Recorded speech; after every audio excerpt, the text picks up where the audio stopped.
Puss in Boots.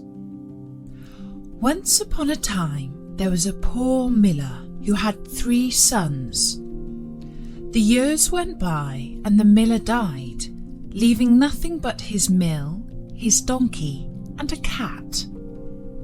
The eldest son took the mill.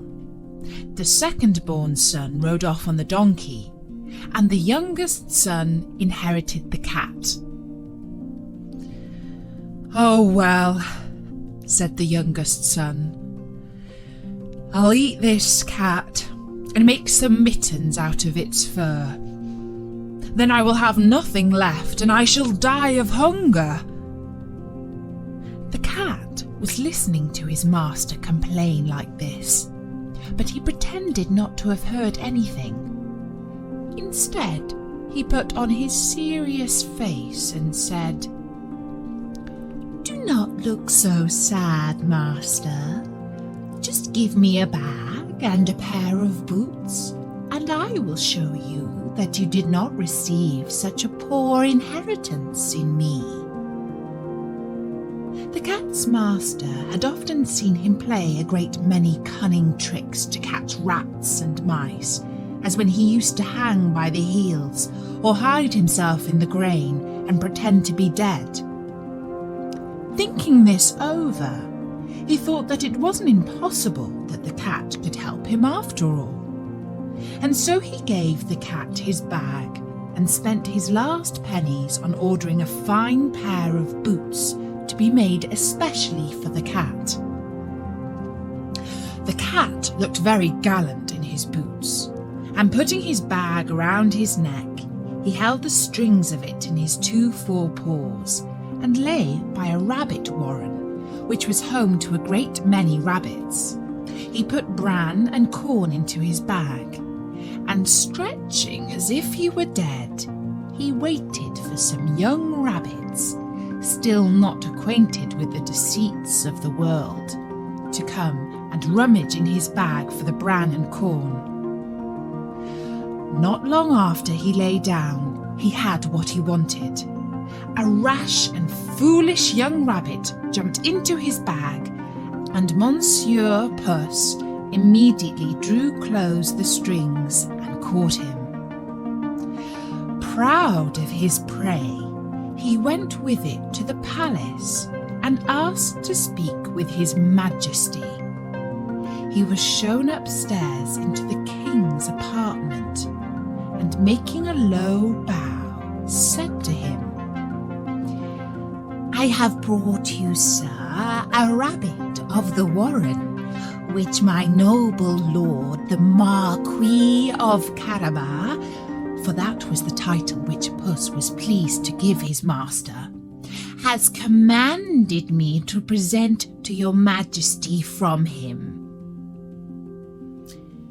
"Tell thy master," said the king, "that I thank him and that he does me a great deal of pleasure." Another time he went and hid himself among a cornfield, holding still his bag open, and when a brace of partridges ran into it, he drew the strings and so caught them both. He went and made a present of these to the king, as he had done before of the rabbit. The king, in like manner, received the partridges with great pleasure, and ordered him some money for drink. In this way, the cat continued for 2 or 3 months to bring presents to the king, always saying that they were from his master, the Marquis of Carabas. One day, in particular, he heard at the palace that the king was planning to drive in his carriage along the riverbank, taking with him his daughter, the most beautiful princess in all the world. Puss in Boots said to his master, "If you will follow my advice, your fortune is made. You have nothing else to do but go and wash yourself in the river, in the place that I shall show you, and leave the rest to me." The miller's son did what the cat advised him to, without knowing why or wherefore. While he was washing, the king passed by, and the cat began to cry out, "Help! Help! My lord Marquis of Carabas is going to be drowned!" At this noise, the king put his head out of the coach window, and finding it was the cat who had so often brought him such good game, he commanded his guards to run immediately to the assistance of his lordship the Marquis of Carabas.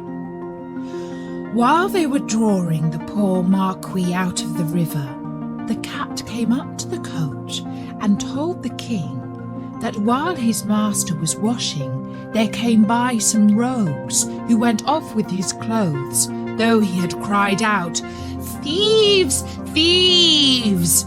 several times as loud as he could. This cunning cat had actually hidden the clothes under a great stone. The king immediately commanded the officers of his wardrobe to run and fetch one of his best suits for the Lord Marquis of Carabas. The king was very pleased to meet the Marquis of Carabas, and the fine clothes he had given him suited him extremely well, for although poor, he was a handsome and well-built fellow. The king's daughter took a secret inclination to him, and the Marquis of Carabas had no sooner cast 2 or 3 respectful and somewhat tender glances, but she fell in love with him to distraction. The king invited him to sit in the coach and ride along with them, with the lifeguards in glittering uniform trotting alongside. The cat, quite overjoyed to see his project begin to succeed, marched on before, and meeting with some countrymen who were mowing a meadow, he said to them, "Good people, you who are mowing, if you do not tell the king that the meadow you mow belongs to my lord Marquis of Carabas, those soldiers will chop you up like herbs for the pot." The king did not fail asking the mowers to whom the meadow they were mowing belonged. "To my lord Marquis of Carabas," answered they all together, for the cat's threats had made them terribly afraid. "You see, sir," said the Marquis, "this is a meadow which never fails to yield a plentiful harvest every year." The master cat, who went still on before, met with some reapers and said to them, "Good people, you who are reaping, if you do not tell the king that all this corn belongs to the Marquis of Carabas, you shall be chopped up like herbs for the pot." The king, who passed by a moment after, wished to know to whom all that corn, which he then saw, did belong. "To my lord Marquis of Carabas," replied the reapers, and the king was very well pleased with it, as well as the Marquis, whom he congratulated. Then the king said, "Let us now go to your castle." The miller's son, not knowing what to reply, looked at Puss, who said, "If your majesty will wait but an hour, I will go on before and order the castle to be made ready for you." With that, she jumped away and went to the castle of a great ogre and asked to see him, saying he could not pass so near his home without having the honour of paying his respects to him. The ogre received him as civilly as an ogre could, and made him sit down. "I have been assured," said the cat, "that you have the gift of being able to change yourself into all sorts of creatures as you wish.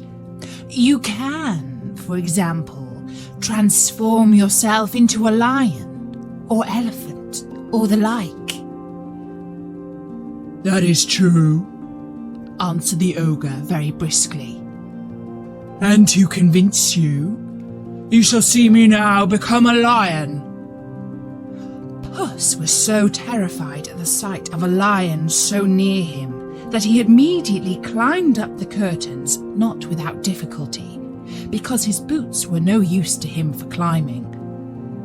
A little while after, when Puss saw that the ogre had resumed its natural form, he came down and admitted that he had been very much frightened.